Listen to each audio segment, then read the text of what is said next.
Hi, you're on the Reddit Confessions channel.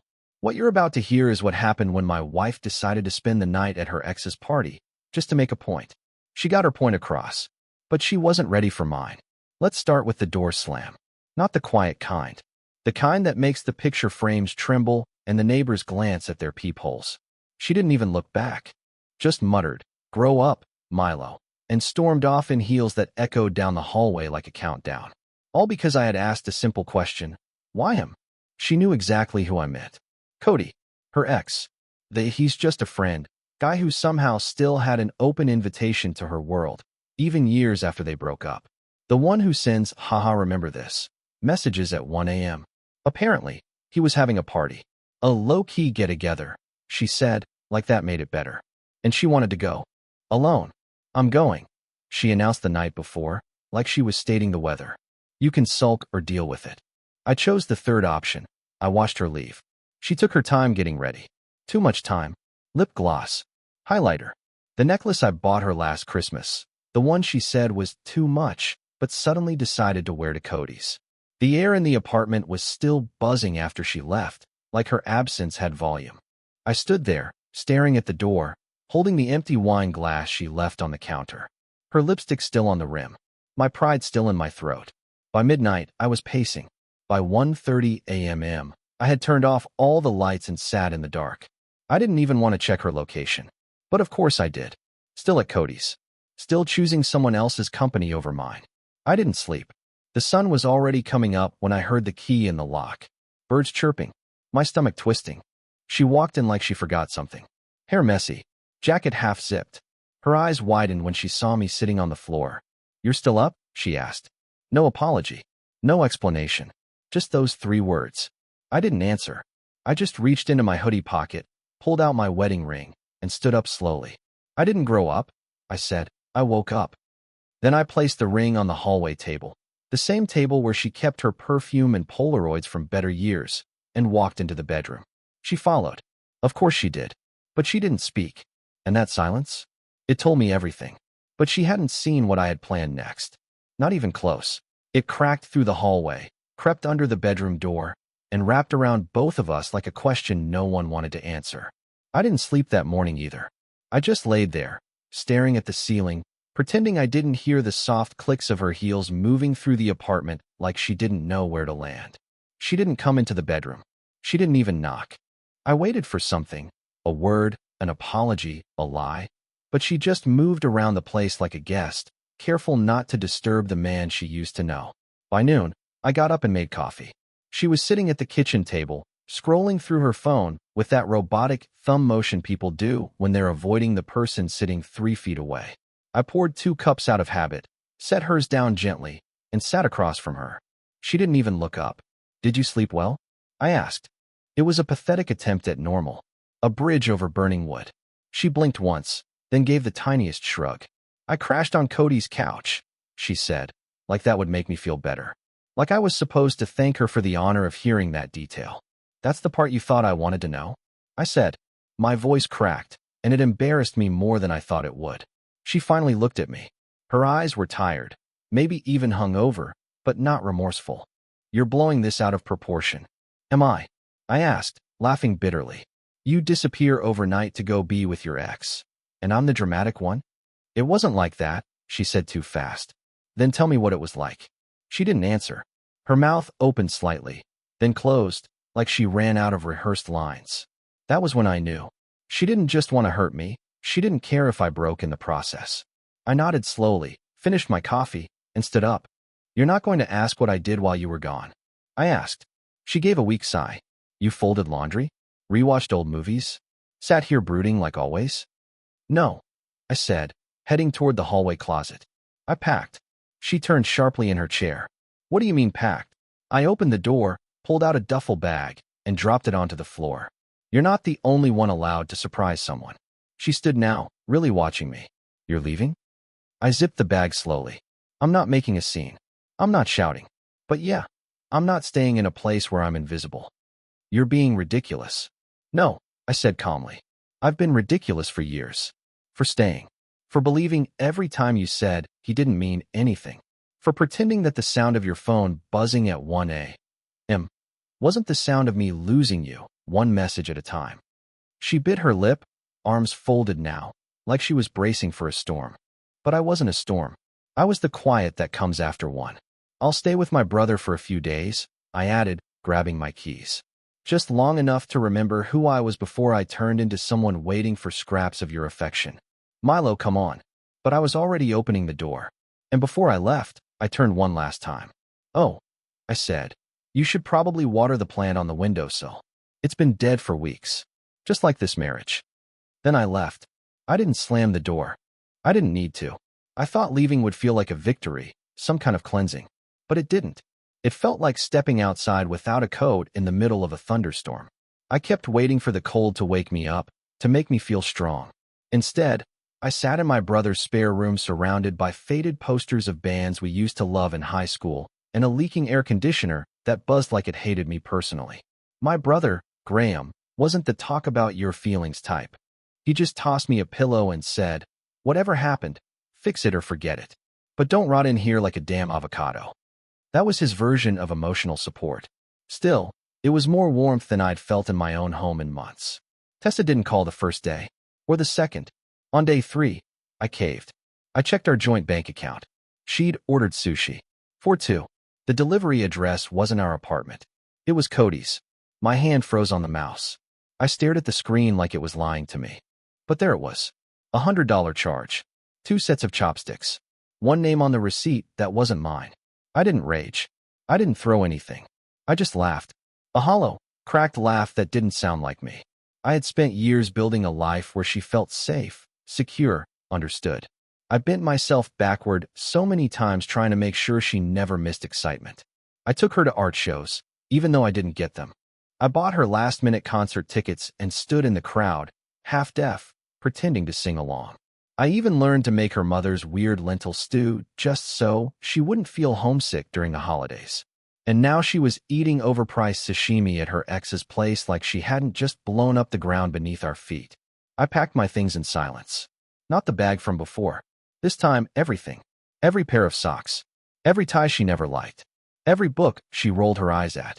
I filled the back of my car until it felt like I was burying the version of myself that used to believe she loved me. Then, without telling anyone, I drove back to the apartment. It was empty. She wasn't there. I knew she wouldn't be. She thought I was still licking my wounds somewhere else. I walked through the space like a stranger. Everything looked smaller, colder. I took down the framed photos of us, not angrily, just with the sad gentleness of someone cleaning up after a funeral. I placed a single envelope on the coffee table. Not a goodbye letter, just a statement. A short one. Inside was a copy of the lease. My name removed. A screenshot of her sushi order. And a note. You're free now. Don't waste it. I left my key on top. Then I walked out without turning the lights off. That night, she texted me. Just one word. Why? I didn't answer. I wanted her to sit in that question for a while. I had sat in worse. But I wasn't done. Not even close. She still hadn't seen what I left behind. And what I was about to do next, it wasn't revenge. It was the truth, wrapped in a bow she wouldn't be able to untie. I didn't hear from her for 2 days after the text. Not a call. Not a knock on the door. Just silence. The kind of silence that doesn't mean peace. The kind that means someone's building their defense before they strike. And that's exactly what I knew she was doing. But I wasn't sitting around waiting for it. I'd spent too many nights thinking that silence was safety, that not fighting meant we were okay. Now I realized it was just the echo of her absence filling the space where trust used to live. So, I made a decision. Something I should have done a long time ago. I didn't change the locks. I didn't block her number. I didn't send some dramatic farewell email with 100 bullet points. I just left her something she couldn't ignore. A box. I dropped it off at the front desk of her office, wrapped in plain brown paper. No note. No warning. Just her name and a return address she didn't recognize. Inside was everything she thought I'd never let go of. The photo of us in Montauk.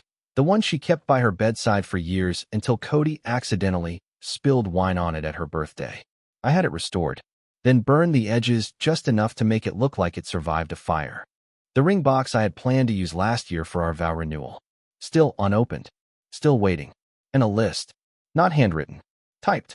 Clean. Cold. A list of every time I'd chosen her over myself. The night I missed my mother's birthday to sit with her while she cried over a lost job. The vacation I canceled so she could finish a last-minute art project. The $4,000 I quietly paid to cover her car loan when she said she was just a little behind. The time I stayed silent when her friend called me boring because she laughed. There were 37 items. I remember because I debated whether to include the small ones. Like when I let her choose the restaurant every single Friday for 4 years. Or when I said I hated cinnamon even though I didn't. Just because she told me it reminded her of him.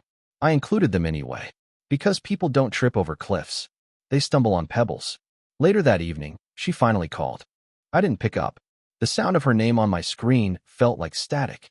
Then came the second message. Milo, what is this? What are you doing? I read it, then turned off my phone. The next morning, she showed up. At Graham's. I heard her voice through the door before I saw her face. She wasn't yelling.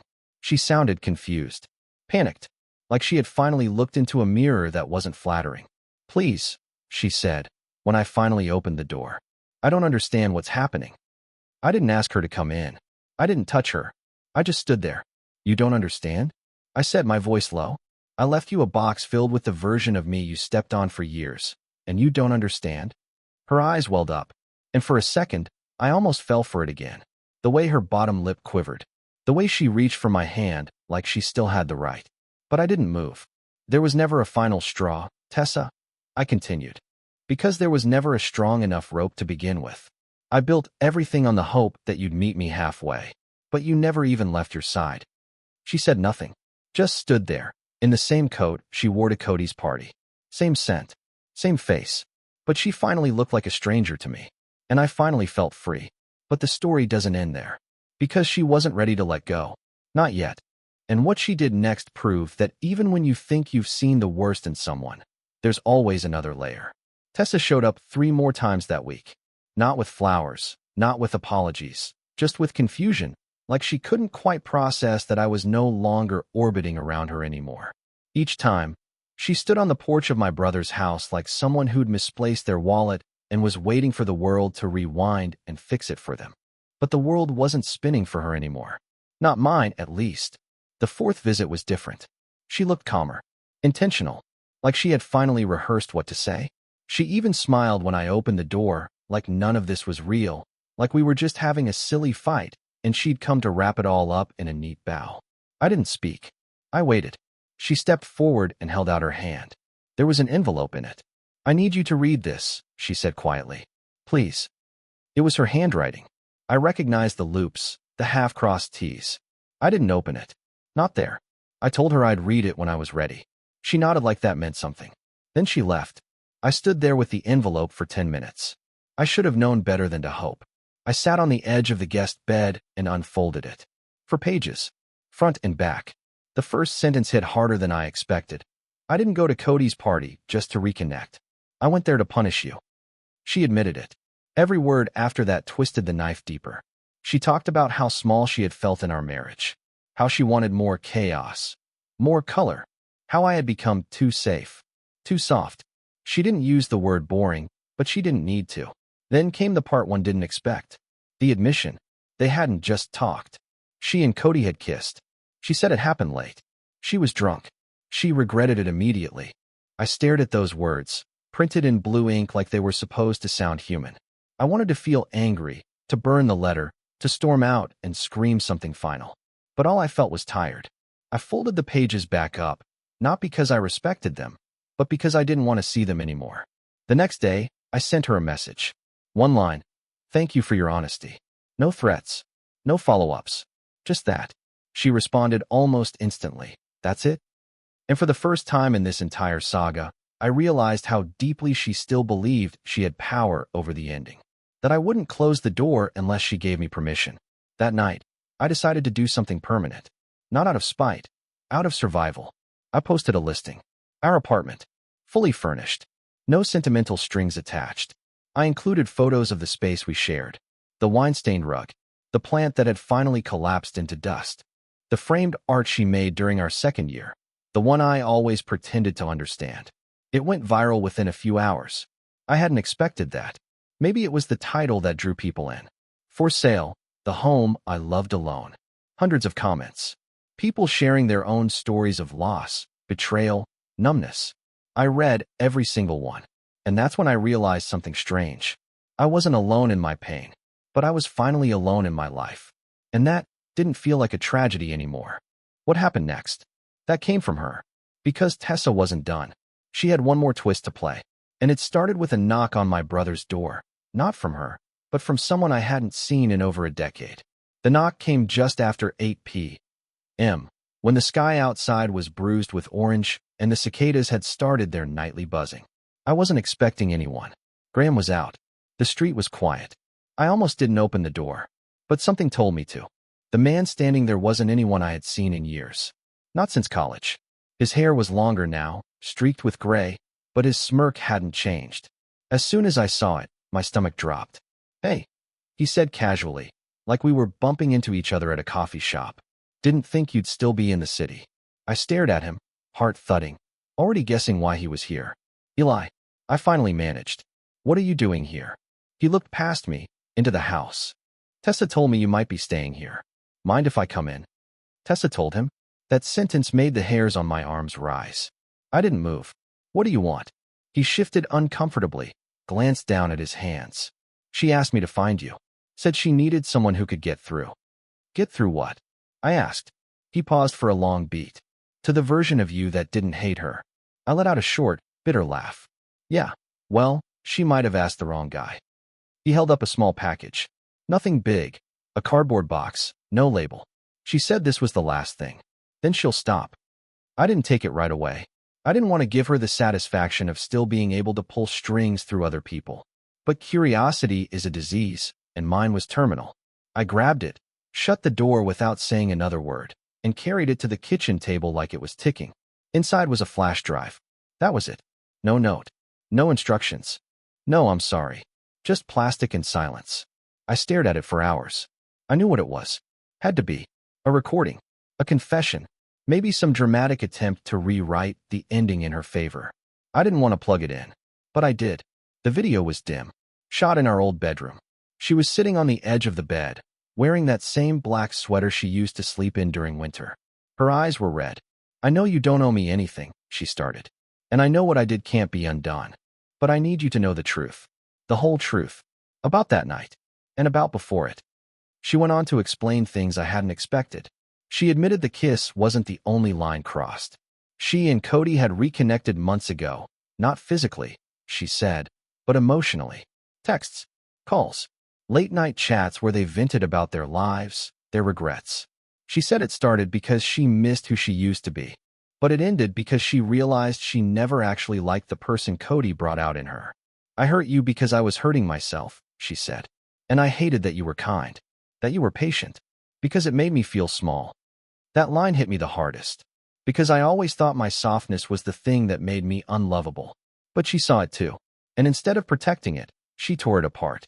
The video ended with her asking one thing. Not for forgiveness, not for me to come back, but for me to stop carrying the weight of her failure like it was mine. I didn't cry. I didn't scream. I just sat there, feeling like I had finally closed a window that had been left open for years. Then my phone buzzed. It was Graham. "Hey," his voice was low. "You home?" "Yeah, why?" "You might want to check your email." I did. There was one new message. Subject, purchase confirmed. From Zillow. Body, congratulations on the successful sale of your property. Payment is processing. I blinked. I hadn't sold the apartment yet. I had only listed it. There were no showings. No meetings. No paperwork. And then, at the bottom of the email, was the signature of the buyer. C. Greer. Cody. He bought our apartment. And that's when I realized. This wasn't over. Not even close. I called the realtor. She confirmed it. He submitted a private offer late at night, paid above asking, waived inspection. In cash. He said it was sentimental, she added. Said it was the place his past began and ended. I didn't respond. I hung up, and for the first time since leaving, I felt something unfamiliar creeping into my chest. Not grief. Not anger. Something colder. Calculated.